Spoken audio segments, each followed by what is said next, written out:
Hey, what's up, guys? So there was an article that came out from PokeBeach a couple days ago, and it goes over the amount of Pokemon cards printed year over year.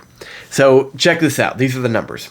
What's really interesting about these numbers is when you look at the difference between 2021 and 2022. And it's really important because the last time we had a major supply and demand issue was back in 2021. And believe it or not, it was actually worse in 2021 than in 2025. Now, there was about a 9.1 billion card increase between 2021 and 2022. That is an insane percentage increase. That's over 25% of what they printed in all of 2021. Over 25%. Now, what's really interesting about this is there are a lot of people, including me, who think that Pokemon is going to do this again.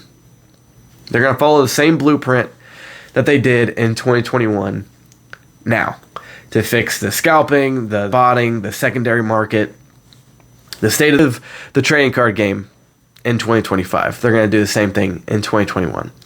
If they do that, guys, just doing some simple math here, if you take roughly 25% of 75 billion printed in 2025, we could be approaching a number close to 100 billion cards printed in 2026. Now, to give you an idea of how many cards that is, that you could stack that many cards, if that many cards, you could go to the moon and back, literally, and still have a lot left over. That's how many cards that is. That's more cards printed than in 2017, 2018, and 2019, all combined, and still have some left over.